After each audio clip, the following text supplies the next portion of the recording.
5장 1절 말씀부터 12절까지 마태복음 5장 1절부터 12절입니다. 한 절씩 교독해 가고 마지막 절은 같이 합독을 하도록 하겠습니다. 예수께서 무리를 보시고 산에 올라가 앉으시니 제자들이 나온지라. 심령이 가난한 자는 복이 있나니 천국이 그들의 것이며 온유한 자는 복이 있나니 그들이 땅을 기업으로 받을 것이며 긍휼히 여기는 자는 복이 있나니 그들이 긍휼히 여김을 받을 것이며 화평하게 하는 자는 복이 있나니 그들이 하나님의 아들이라 일컬음을 받을 것이며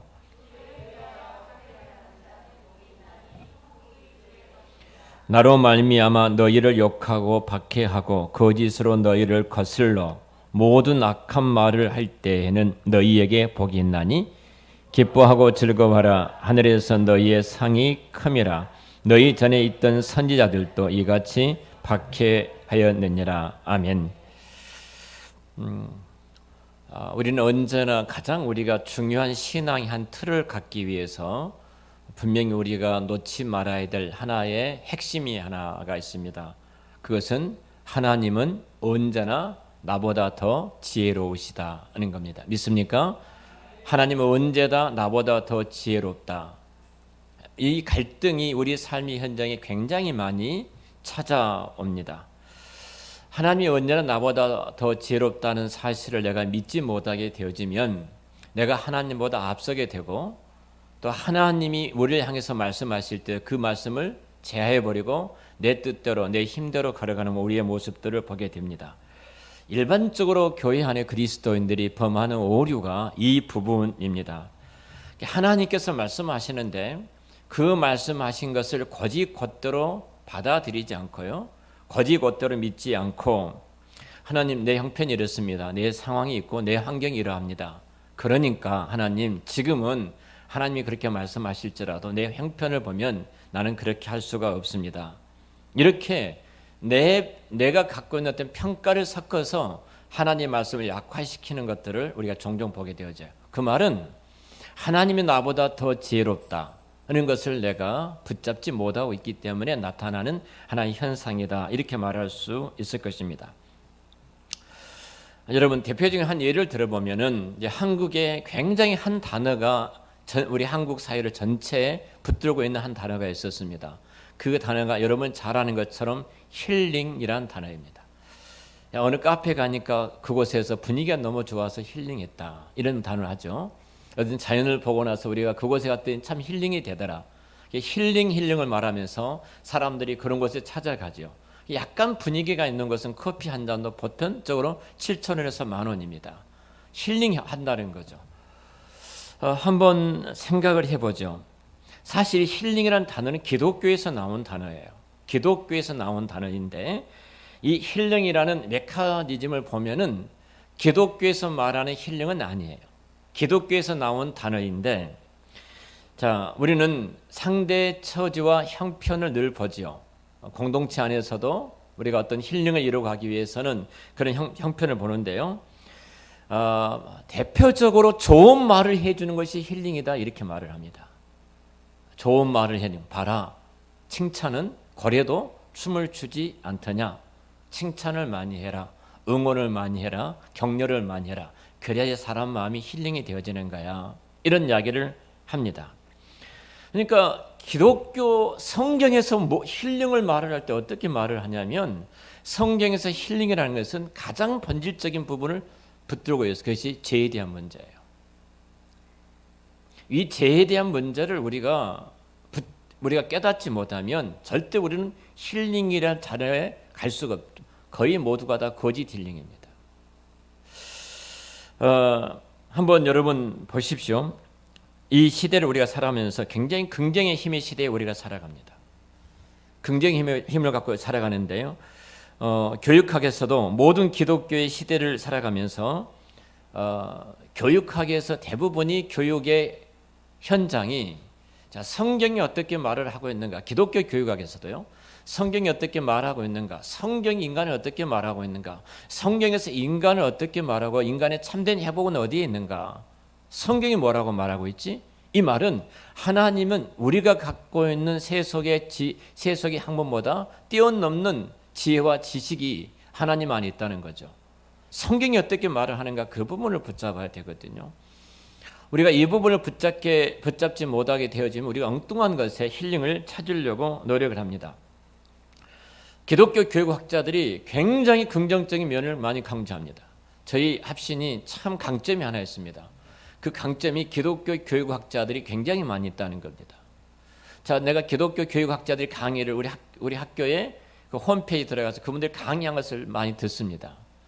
많이 들어보는데 이분들이 개혁신학을 해놓고 성경의 본질적인 부분에 좀 붙잡지 못하고 자꾸 엉뚱한 이야기를 하고 있구나. 미안합니다만 교수님들한테 다 후배들입니다. 지금 한 분이 제 선배고 전에 우리 교회 한번 오셨던 선배고 나머지는 전부 다 후배들이에요. 성경에서 말하는 정말로 기독교 교육학에서 성경에서 말하는 그런 부분들을 성경은 말을 하지만 그 본질적인 부분을 놓치고 있구나. 이런 생각이 여러분의 어떤 교수들의 강의를 이렇게 들어보면서 개인적으로 생각을 했습니다. 참 희한합니다. 희한한 건 뭐냐면 굉장히 긍정적인 면을 강조를 많이 합니다. 굉장히 인간의 긍정적인 면을 많이 강조하면서 긍정적인 면을 많이 강조한다는 말은 무슨 말이냐면 성경에 분명히 비판해야 됩니다. 어떤 부분이 잘못되었다고 비판을 해야 돼요. 내가 성경의 어떤 면의 긍정적인 것을 강조하려면은 성경의 어떤 부분에 대해서 잘못됐다. 이 부분은 아닌 것 같다. 이 말을 하고 이 부분을 말을 해야 되거든요. 자, 예를 들어보겠습니다. 십계명이 여러분 긍정적입니까? 부정적입니까? 전도사님, 십계명이 긍정적이에요? 부정적이에요? 긍정적이에요. 역시 신앙이 좋으십니다. 십계명 부정적입니다. 보십시오. 살인하지 말라. 가늠하지 말라. 도적질하지 말라. 남의 물건을 탐하지 말아라. 내 의의 것도 욕심내지 말아라. 전부 다 하지 말아라. 하지 말아라. 다 부정적인 용어를 쓰고 있어요.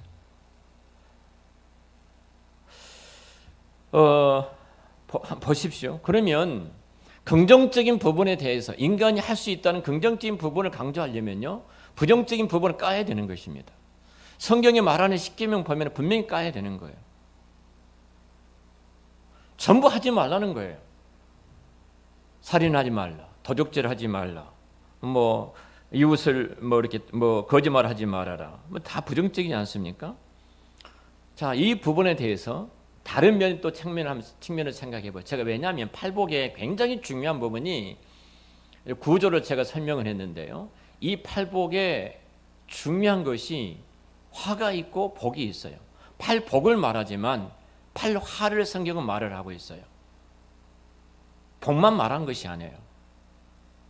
8가지 화에 대해서 똑같이 말을 해요. 그러니까 최소한도 복이란 단어가 등장하기 위해서는 화가 무엇인가를 알아야 돼요.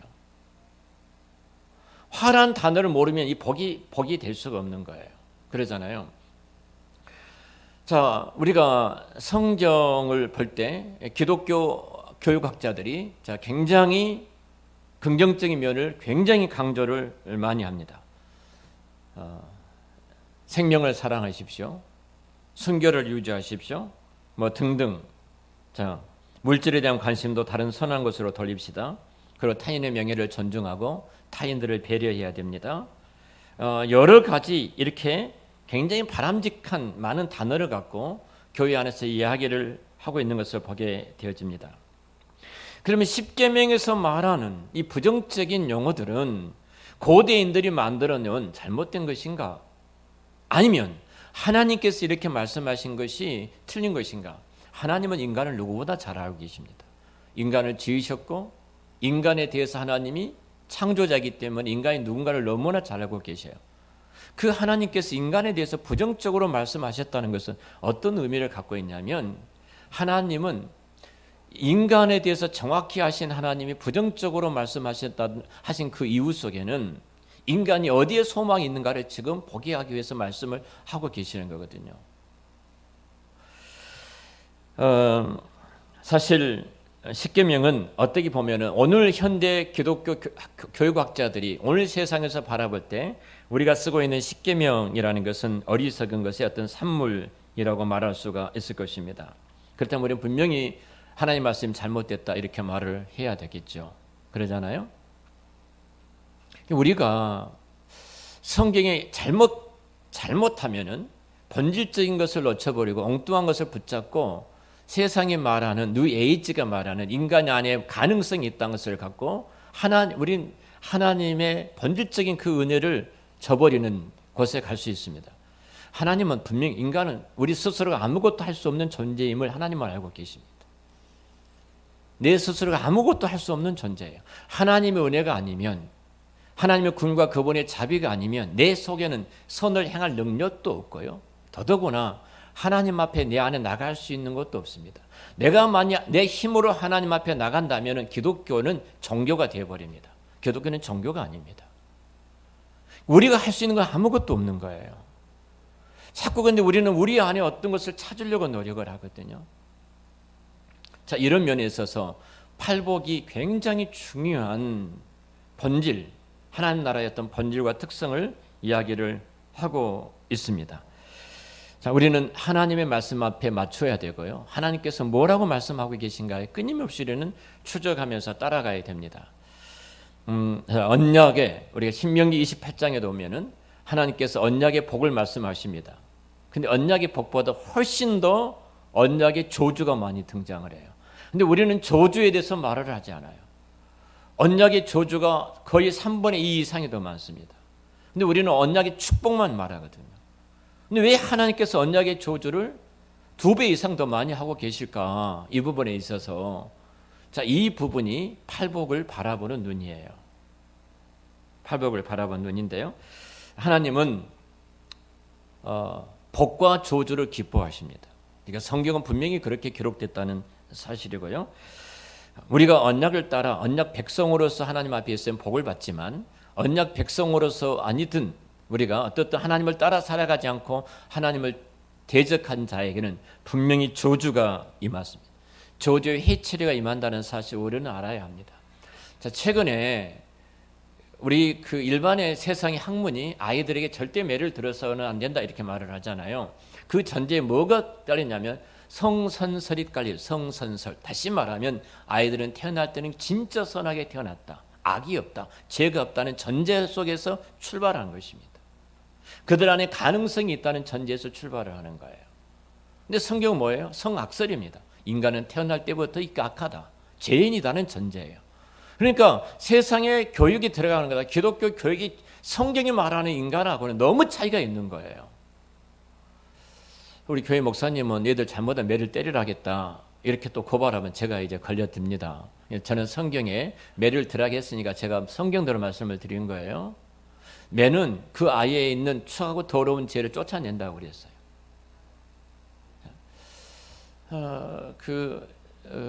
나는 평생 한 번도 매를 맞지 않고 이렇게 컸습니다. 그 정도로 하나님 은혜가 임했다는 것이지, 그가 그렇게 똑똑하다는 것은 아니에요. 하나님 은혜가 그 정도로 임했다고 우리 생각을 해야 되지. 하나님께서 천지 만물의 창조자시고 주인입니다. 그리고 우리를 지으셨어요. 우리의 아버지가 되십니다. 그리고 모든 것을 다 미리 아신 분께서 특별히 이 복과 저주를 같이 병행해서 말씀하신 이유가 도대체 무엇일까 하는 부분을 우리가 추적해 봐야 합니다. 자, 마태복음 5장에는 팔복이 기록되어 있습니다. 팔복이 기록되어 있는데요. 여러분 마태복음 구조를 아셔야 됩니다. 성경을 바라볼 때 특별히 히브리인들이 문학 구조가 있어요. 제가 전에도 말씀을 드렸잖아요. 우리는 기승전결이에요. 소론, 본론, 결론. 우리 문학 구조가 그렇습니다.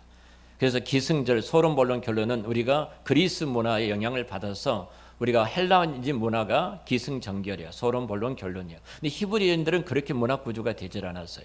그러니까 히브리인들의 문학 구조를 보지 못하면 소론이 나오고 본론이 나오고 결론이 나와야 돼. 기승전결이 있어야 되는데 기승전결이 없는 거예요. 이 말 여기 나오고 또 나오고 또 나오고 이 상황이 또 등장하고 그러니까 뭐 반복한 것 같고 이게 도대체 뭐지? 이게 성경이 이해를 못하게 되죠. 히브리인들의 문학 구조는 카이즘 구조라고 해요. 카이즘 구조. 동일하게 히브리인들이 이 마태복음이 대상자가 누구예요? 유대인들입니다. 누가복음은 대상자가 누구예요? 흩어진 이방인들이에요. 이게 대상자가 다른 거죠. 복음서의 대상자가. 그러니까 유대인들에게 이 마태복음이 기록될 때 유대인들이 대상자이기 때문에 대상자인 유대인들에게 이 글을 쓰게 된다면 성령 하나님께서 그들이 갖고 있는 문학 구조를 갖고 성경이 저자이신 성령님께서 글을 기록해 가게 하신 거예요. 이 카이즘 구조로 되어 있다는 거죠. 마태복음 1장 1절이라고 마태복음 28장하고 문학 구조 측면을 보면은요, 제가 전에 이제 여러분 설명했으니까 A, B, C, D가 있다면 그 다음에 B가 A, B, D가 센터 중앙이라면 그 다음에 C 다시가 있고 B 다시가 있고 A 다시가 있어요. 이 중앙을 주기도문도 똑같아요. 마태복음 등장한 주기도문도요.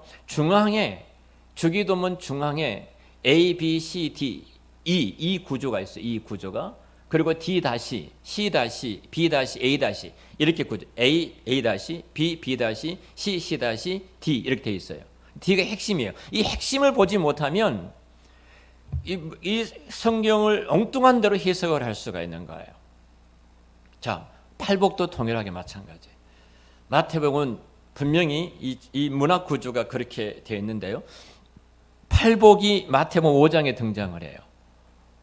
근데 이 8가지 화가 또 등장을 합니다. 8가지 화가 마태복음 23장에 등장을 해요. 자, 이 마태복음 23장을 우리 한번 보겠습니다.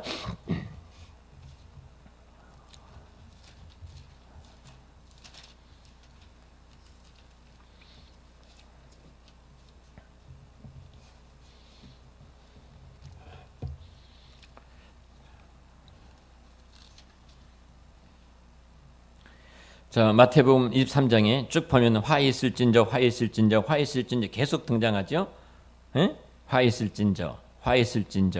자, 보십시오. 13절에 화 있을진저, 또 16절에 15절에 화 있을진저, 16절에 화 있을진저 계속 이렇게 병행된 것을 보게 되어지는데요. 자, 이 팔복과 8가지 화가 마태복음 23장에 동일하게 8가지 화가 등장하고 있고 마태복음 5장에 8가지 복이 등장하고 있어요. 하나님께서 특별히 화와 저주, 화와 복에 대해서 8가지씩을 딱 묶어가지고 지금 말씀하고 계신 것을 보게 되어지는데요. 우리는 그래서 이것을 팔복 혹은 팔화, 8가지 복과 8가지 화가 등장한다. 그리고 8가지 화에 대해서는 우리가 마음을 닫고 접근하지 않고 있는데요. 팔복을 분명히 이해하기 위해서는 8가지 화를 우리가 왜 하나님께서 이렇게 행하신가를 우리가 알 때만이 성경의 분명 하나님의 의도를 충분히 우리가 알 수가 있게 되어집니다. 자, 근데 누가복음에는 다릅니다. 누가복음에는 우리가 잘 아는 것처럼 자, 흩어진 디아스포라들에게 흩어진 이방인들과 디아스포라에게 전하는 이 복음서인데요. 누가복음에서는 팔복과 팔하가 다르요. 누가복음 6장에는 이제 팔복이 우리 누가복음 6장을 한번 볼까요?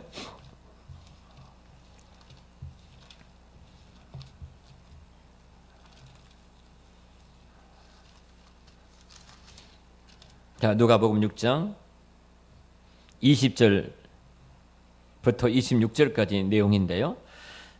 예수께서 눈을 들어 제자들을 보시고 이르시되 너희에게 가난한 자는 복이 있나니 하나님의 나라가 너희의 것이며 지금 줄인 자는 복이 있나니 너희가 배부를 얻을 것이요 지금 우는 자는 복이 있나니 너희가 웃을 것이요 인자로 말미암아 사람들이 너희를 비유하여 멀리하고 욕하고 너희 이름을 악하다 하여 버릴 때 너희에게 복이 있다. 그날에는 기뻐하고 뛰놀라 하늘에서 너희 상이 큼이라. 그들의 조상들이 선지자들에게 이와 같이 하셨느니라. 그러나 화 있을진저 너희 부유한 자여 너희는 너희의 위로를 이미 받았도다. 화 있을진저 너희 지금 배부른 자여 너희는 주리리로다. 화 있을진저 너희 지금 웃는 자여 너희가 애통하며 울리로다. 모든 사람이 너희를 칭찬하면 화가 있도다. 그들의 조상들이 거짓 선지자들에게 이와 같이 하였다. 이렇게 말씀하죠. 자, 누가복음 6장에 보면은 우리가 마태복음 5장에 나오는 팔복이 그대로 기록이 되어 있습니다. 20절 이하예요. 가난한 자는 복이 있다. 하나님 나라가 너희 것이다. 심령의 간 쭉 말씀하죠. 21절에 주님 자는 복이 있다. 22절 인자를 인하여 사람들이 너를 미워하고 몰려하고 욕하고 악하다 버릴 때 너에게 복이 있다. 23절 그날은 기뻐하고 뛰놀라 쭉 말씀하죠. 마태복음 8복과 누가복음 6장의 8복이 동일합니다. 그런데 자 24절부터 복이 있다, 복이 있도다 대신에 뭐가 등장하여? 화 있을지로다, 화로다 이렇게 말합니다. 화로다. 24절에도 화 있을진저, 25절에도 화 있을진저, 26절에도 모든 사람이 너를 칭찬하면 화가 있도다. 자, 이렇게 우리가 누가복음에서 알 수 있는 사실은 누가복음은 언약의 복만 말하고 있는 것이 아니라 언약의 조주인 화까지 이야기를 하고, 언약에는 하나님 언약에 반드시 복이 있고 반드시 저주가 있다는 겁니다. 자, 그래서 우리 마태복음을 다시 생각해 보면요, 누가복음에는 바로 내용을 이제 잘 이렇게 바로 등장한 이유는 누가복음은 카이즘 구조, 유대인들이 대상이 아니니까 이렇게 기록이 됐다는 것을 아시고, 마태복음은 유대인들이 대상이니까 이제 전체적으로 마태복음을 이렇게 카이즘 구조를 보지 아니하면은 성경을 정확하게 꿰뚫어 볼 수가 없다. 자, 이 말씀을 드리고요. 자, 먼저 8가지 복에 대응하는 8가지 화입니다. 우리가 이 부분을 쉽게 연결시키지 못한 이유가 23장에 멀리 떨어져 있기 때문에 연결시키지 못하는데요. 반드시 복의 옆에는 화가 있다는, 언약 앞에는 화와 복이 있다는 사실을 우리가 알아야 됩니다. 누가복음에서는 붙어서 나오지만 마태복음에서는 떨어져서 나오잖아요. 그러니까 결국은 언약의 복과 언약의 저주가 떨어져 나오지만 동일한 언약의 복 가운데 그 저주가 함께 묶여진 카이즘 구조 가운데 기록된 하나님의 말씀이다 하는 거예요. 마태복음은 제가 이 카이즘 구조를 잠깐 말씀을 드리죠. 여러분 칠판에 쓰고하면 좋은데 그냥 머릿속에 이런 구조로 되어 있구나 이해하시면 되는데요. 마태복음 1장부터 4장까지 예수님의 탄생 기사죠. 이것을 A라고 합니다. A, 기사. 근데 예수님이 마태복음 26장부터 28장까지 예수님이 고난을 당하시고 죽으시고 부활하신 거예요. 탄생과 부활. 그러니까 예수님이 A는 예수님의 탄생 기사고 26절부터 26장부터 28장까지는 예수님이 고난을 당하시고 죽으신 거예요. 그리고 B는 첫째 예수님이 강하라고 말하는데 산상복음은 마태복음 5장부터 7장까지 등장을 해요. 근데 B-이 첫째 강하는 그리고 다섯 번째 강한데요. 마태복음 23장부터 25장까지 종말론적인 강화예요. 그리고 시인데 시는 또 기사인데요. 예수님의 기적이 마태복음 8장부터 9장까지 예수님이 병든 자를 고치고 물리를 거리시고 이런 수많은 기적들, 귀신을 쫓아내시고 이 기적적인 기사들이 기록이 되어 있습니다. 그런데 예수님의 기사가 마태복음 19장부터 22장까지는 예수님의 그 기사를 행하신 예수님의 권위, 예수님의 그 권능에 대한 이야기를 하고 있어요. 이것을 우리는 C라고 말을 합니다. D예요. 그다음 D는 두 번째 강화인데요. 이건 선교 강화입니다. 파송하신 거죠. 제자들을 보내는 거죠. 둘씩 짝지어서 전도대를 보내는 장면이 등장을 해요. 근데 D-는 네 번째가 두 번째, 네 번째가 연관되는데요. 이것은 교회를 강화시키는 거예요. 교회가 무엇인가? 그러니까 둘씩 짝지어 보낸 것은 교회예요. 그 교회가 무엇인가를 마태복음에 교회가 갖고 있는 그 권능, 주관하는 영혼들을 교회를 통해서 구원하고 생명을 살리는 일을 교회를 통해서 이루어가시는 그 하나님 나라 측면에서 말씀하고 있고요. 그 다음에 또 기사가 등장하죠. 이것은 이인데요. 이 세대를 배척한 것이 마태복음 11장부터 12장까지고 또 그 다음에 마태복음 14장부터 17장까지 더 똑같은 기사인데 제자들이랑 환영했습니다. 가장 포인트가 마태복음 13장이에요. 그것은 천국이에요. 그러니까 마태복음 전체 핵심이 뭐라는 거예요? 하나님의 나라예요. 하나님의 나라. 하나님의 왕국. 하나님의 나라 왕국을 중심으로 해서 예수의 탄생과 예수님의 죽으심과 부활, 예수님의 병든 자를 고치시고 권능을 행하신 것들이 다 이렇게 이루어졌어요.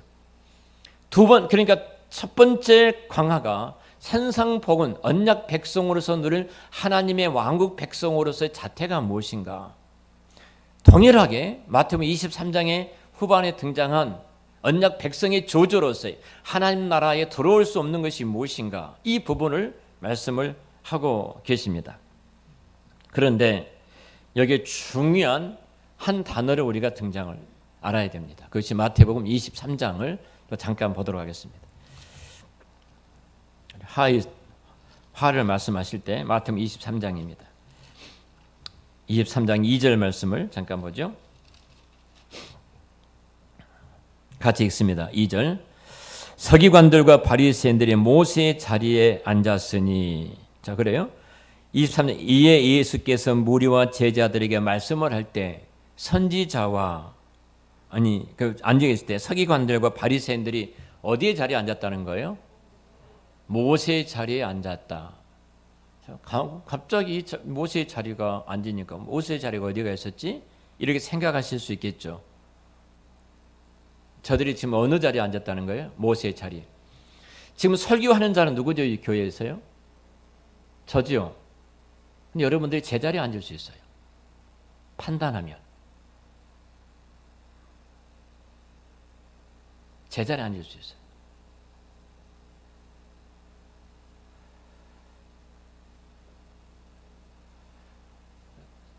지금 예수님이 말씀을 가르치시는데 바리새인과 서기관들이 엉뚱해요.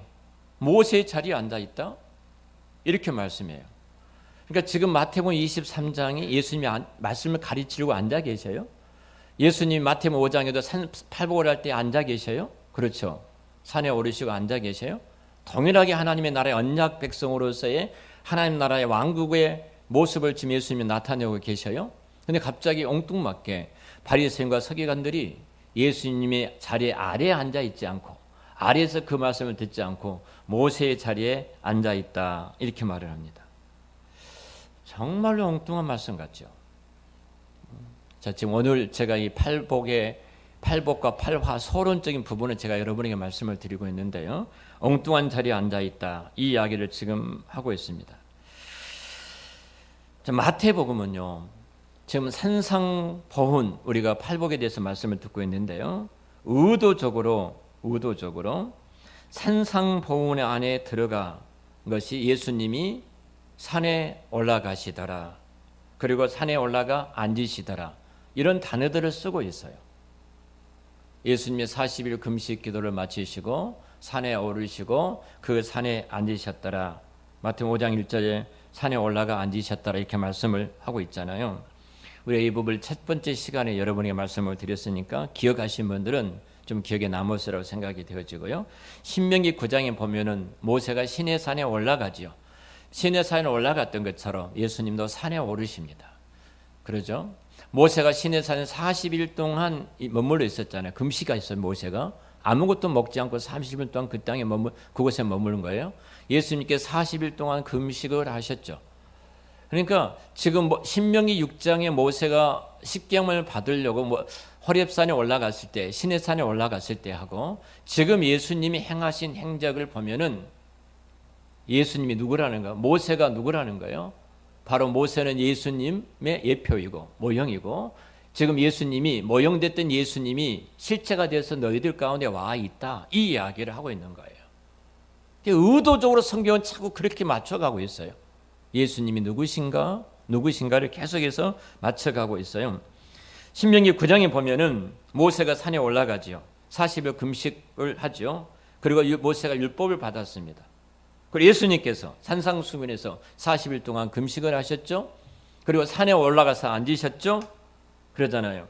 그리고 새 법인 팔복을 말씀을 하고 계신 거예요. 팔복을. 그러니까 예수님께서 산에 올라가서 앉으셨다는 것은 지금 뭐예요? 율법을 받기 위해서 시내산에 올라갔던 모세를 재현하고 있는 거예요. 그런데 성경에 이 모세의 자리에 지금 누가 앉았다는 거예요? 바리새인과 서기관들이 앉아 있더라 이렇게 말을 하고 있어요. 여러분 이 말씀이 우리가 얼마나 무서운 말인지를 알아야 됩니다. 모세의 자리에 지금 이들이 앉아 있다. 팔복을 선언하셔요. 십계명을 갖고 왔을 때 이스라엘 백성들이 뭐 했어요? 금송아지를 만들어 놓고 그들이 신으로 섬겼죠. 이와 똑같은 모습이에요, 지금. 얼마나 무섭습니까? 정말로 이 내용을 알게 되면 이들이 얼마나 나쁜 놈들인지, 우리가 송아지를 만들어서 금송아지를 만들었고 춤을 추고 우리의 신으로 모셨던 혼인잔치라 그랬잖아요. 지금 하나님께서 언약 백성들에게 언약의 서약서인 십계명을 신랑이신 하나님께서 신분 이스라엘 백성들과 혼인한 그 예식에 이 서약서를 가지고 왔어요. 근데 이 혼인 자리에 이스라엘 백성들이 음행을 하고 있는 거예요. 다른 신을 만들어서 영적인 거대한 간음을 하면서 그 신 앞에 춤을 추고 있는 모습을 보게 된 거예요. 십계명을 던져서 깨트려졌다는 것은 언약이 파괴됐다는 거예요. 너희들 때문에 그 언약이 깨트려진 거거든요. 근데 지금 바리새인과 서기관들이 그런 자리에 앉아 있는 거예요. 여러분, 모세의 자리를 대신해서 예수님의 자리인데, 지금 서기관과 바리새인들이 예수님 그 모세의 자리에 앉았다는 것은 뭐예요? 저들이 지금 이 말이죠. 저들은 가짜 예수, 가짜 모세라는 사실입니다. 그리고 영적인 거대한 간음을 저들이 하나님 나라 왕국 백성된 자라고 말하면서도 행하고 있는 모습들을 보게 되어져요. 이 바리새인과 서기관들이 마치 자신들이 모세인 것처럼 자신들이 마치 그리스도인 양, 메시아인 양 그 자리에 앉아 있습니다. 바로 그것이 저들의 가짜 모세고 가짜 예수님입니다. 그래서 그 뒤에 이어지는 말씀을 보면은 그 주제가 주님께서 그들에게 뭐라고 말하였냐면 거짓 선생님임을 분명히 말씀하시죠.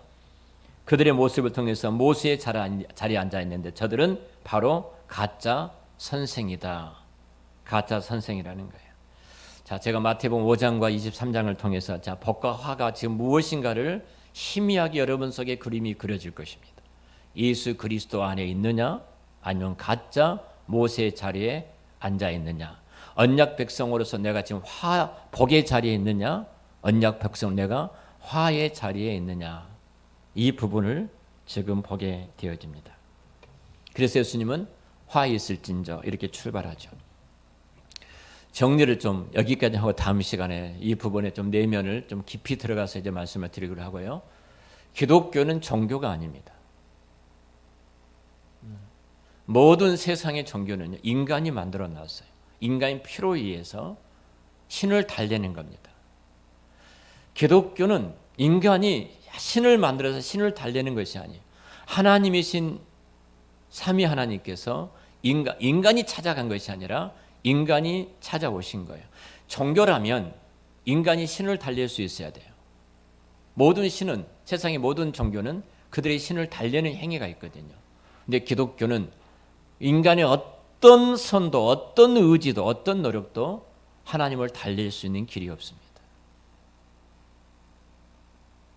달랠 수 있는 길이 없어요.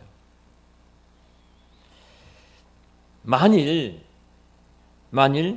기독교를 종교로 알았다면 하나님께 나아갈 길이 없어요.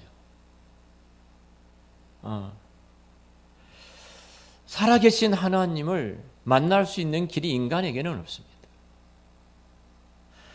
그래서 하나님이신 예수님께서 인간의 몸을 입고 이 땅에 찾아오신 거예요. 그게 계시 종교라고 말합니다. 하나님께서 열어주시지 아니하시면, 하나님이 찾아오시지 아니하시면 인간에게는 어떤 희망도 소망도 없다. 그래서 기독교를 종교라고 말하지를 않습니다. 자, 아이들이 아빠의 말을 믿고 엄마의 말을 믿습니다. 그러죠? 아이들이 아빠의 말을 믿어요. 엄마의 말을 믿습니다. 자, 보십시오. 아빠, 엄마를 말을 믿는데 실질적으로 애들이 엄마가 하는 능력, 아빠가 하고 있는 능력, 아빠가 하고 있는 실력, 그것을 봐서 아빠의 말을 믿고 따르던가요? 엄마가 하는 실력과 그 능력을 보고 애들이 엄마 말을 믿던가요? 그렇게 믿지 않는 겁니다. 그냥 엄마니까 엄마 말을 믿고 아빠니까 아빠 말을 믿는 거예요. 아빠가 하는 말을 그냥 믿는 거예요. 그 능력과 실력을 보고 믿는 것이 아니에요. 믿음은요, 하나님이 하신 일에 대해서 하나님이 말씀하시기 때문에 내가 믿는 거예요. 그러니까 결국은 하나님이 내가 이해가 되어지고 하나님이 내게 와서 설득이 되어지고 설득이 되어지고 이해가 되어지기 때문에 우리가 그것 때문에 믿는 것이 아니에요. 믿기 때문에 믿어진 것이 기독교예요. 이 신비하죠. 믿으니까 믿어지는 거예요. 자, 내가 지금 절망하고 있다. 내게 소망이 없다. 하나님을 믿는다고 말하면서도 내가 절망한다. 참 희망이 없다. 내게는 소망이 없다. 이런 말을 한다는 것은 하나님 믿지 않는 것이죠. 하나님께 집중하지 않는 것이죠. 여러분 보시죠. 하나님에게는 절망이라는 단어가 없습니다. 하나님은 절망이라는 단어가 없어요. 절망이라는 단어는 내게만 있어요. 내게만. 나에게만 절망이 있는 것이지 하나님에게는 절망이 없어요. 그러니까 내가 나를 바라보니까 절망하는 것이지 내가 믿는 하나님을 바라보는 순간 그런 절망이라는 단어가 없기 때문에 우리는 절망하지를 않지요. 그러니까 우리가 하나님을 바라보면 절망이 사라지게 될 줄을 믿습니다. 그러니까 하나님을 바라보면 우리의 소망이 생길 줄로 믿습니다. 자, 요셉을 보세요. 요셉이 절망할 수밖에 없는 상황이에요. 그렇죠? 형들이 미워하고 죽이려고 했고 그리고 애굽으로 팔렸습니다. 그 충격을 보십시오. 하늘이 놀았죠. 다시는 부모도 형들도 볼 수 없는 거예요. 요셉이 절망하지 않을 수 있는 것은 어디에 있었을까요? 그 상황 속에서. 뿐만 아니라 보디발의 집에 들어가서 정말로 죽도록 충성을 하게 되고 높은 그 가정을 전체를 도맡아 할 수 있는 총무, 가정 총무의 자리까지 올라가지 않았습니까? 근데 그 자리에서 또 누명을 쓰게 되죠. 다시 나올 수 없는 정치범들이 갇히는 감옥에 들어가게 됩니다. 여러분 절망할 수밖에 없죠. 근데 절망하지를 않습니다. 그 환경과 자기 자신을 보면 절망할 수밖에 없죠. 꿈을 해석해 주었습니다. 그런데 밖에 나가면 너의 꿈을 내가 기억하고 반드시 너를 꺼주면 너에 오리라. 너가 누명 쓰고 들어온 걸 잘 안다. 이러지 않았습니까? 그런데 2년 동안 아무런 소식이 없습니다. 여러분 생각이 하루하루 기다리는데 그 2년이라는 기간이 얼마나 절망스러운 기간이겠습니까? 그런데도 불구하고 절망하지를 않는 겁니다. 왜 그럴까요? 그는 절망이 없으신 하나님을 바라보기 때문에 그 속에서도 그는 넘어지지 않고 승리할 수가 있었던 것입니다. 기독교의 신앙의 핵심이 누구냐는 거예요. 내 안에 있는 것이 아니에요. 나의 가능성, 나의 미래의 어떤 칭찬과 격려라면 내 안에 있는 무엇들이 개발되어서 위대하게 할 것이라는 것이 아니에요. 우리는 희망과 소망이 없는 존재지만 우리가 믿는 하나님은 절망이 없고 우리 희망과 소망이 되기 때문에 그분을 바라보면 우리는 결국은 우리는 승리하는 이 세상이 감당할 수 없는 그런 삶으로 우리가 걸어가게 될 줄로 믿습니다. 자, 우리가 요나가 그 물고기 뱃속에 들어가서 3일 3야를 여러분 생각을 해 보십시오. 거대한 물고기 속에 한 사람이 그 키가 몇 센치 저 정도 된다고 내가 너무 큰가요? 고기 뱃속에 들어가기가 너무 좀 그런가요? 그럼 이영락 목사님 좀 작으시면 제일 작은 것 같아요. 여기서 이 정도 되면은 뭐 실제 삼킬 것 같아요. 들어가서 요나 그 물고기 뱃속에 들어가서도 절망하지 않았던 것은 뭘까요? 하나예요. 하나님을 바라보잖아요. 그래서 기도가 되잖아요. 희망이 생기잖아요. 기독교가 종교가 아니라는 것은 여기 있습니다. 내게 희망이 있는 것 전혀 아니에요. 우리는 절망할 수밖에 없고 내 자신은 넘어질 수밖에 없어요. 그런데 하나님을 바라보는 순간, 온 우주와 만물을 창조하신 그 하나님을 바라보는 순간 바로 우리는 희망이 생기고 그 절망의 어둠 속에서 멋진 승리자의 길을 걸어가게 될 줄로 믿습니다. 하나님을 바라보면 절망이 사라진다. 분명히 지금 저주를 말하신 중요한 이유는, 화를 말하는 것, 네 안에는 소망이 없고 너희들은 이 길을 걸어갈 수밖에 없다. 너가 어떻게 복을 받을 수 있지 아니? 나를 바라보라. 이 이야기예요. 팔복이. 하나님의 왕국의 주인이 누군가? 그분 앞에 너가 있니? 이것을 묻고 계신 거예요. 기도하겠습니다.